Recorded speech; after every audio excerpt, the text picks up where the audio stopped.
శతక సాహితీ సరస్వతికి నమస్కారం.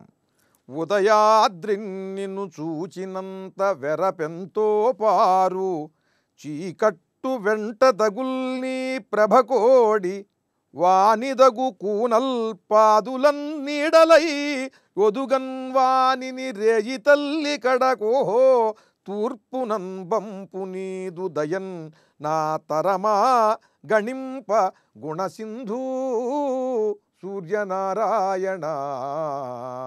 ఓ సూర్యనారాయణమూర్తి, ఉదయాద్రి నిన్ను చూచినంత వెరపెంతో పారు. ఓ సూర్యనారాయణమూర్తి, తూర్పు దిక్కున నీవు ఉదయిస్తుండగా నీ ప్రకాశవంతమైన బింబాన్ని చూడగానే ఉదయాద్రి నిన్ను చూచినంత వెరపెంతో పారు, భయం అనేది తొలగిపోతుందయ్యా. పిల్లలకి చీకట్లంటే భయంగా ఉంటుంది. అలాగే పెద్దలు కూడా వెలుగు ఉన్నప్పుడే చైతన్యవంతులై కార్యక్రమాలు ఎక్కువగా చేయగలుగుతారు.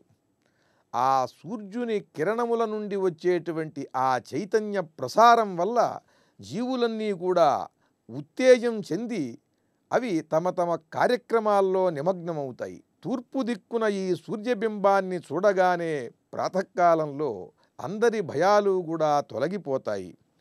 చీకట్టు వెంట తగుల్ని ప్రభకోడి, నీ యొక్క ప్రకాశానికి, నీ కిరణముల యొక్క తీవ్రమైనటువంటి వెలుగుకి చీకట్లన్నీ కూడా ఓడిపోయి అవన్నీ వానిదగు కూనల్ పాదులన్ నీడలై ఒదుగన్. భయపడిన వాడు ఏం చేస్తాడంటే ముడుచుకుంటాడు.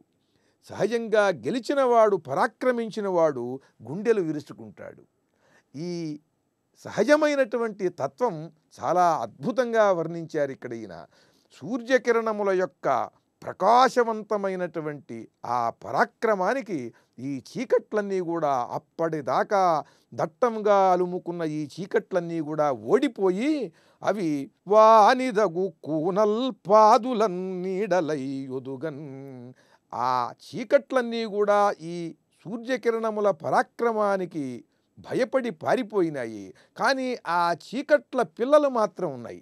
ఆ చీకటి యొక్క కూనలు అవి పారిపోలేక ఏం చేశాయంటే భయపడుతూ ఒదుగుతూ అవి కూనల్ పాదులన్ నీడలై, ఈ పాదులనేటువంటి చెట్ల పాదుల కింద దాక్కున్నాయిటివి. ఆ చెట్ల పాదుల కింద చీకటి పిల్లలు దాక్కున్నట్టుగా ఆ పాదుల నీడలు ఉన్నాయని ఎంత అద్భుతంగానో మనోహరంగానో వర్ణిస్తున్నారు ఈయన.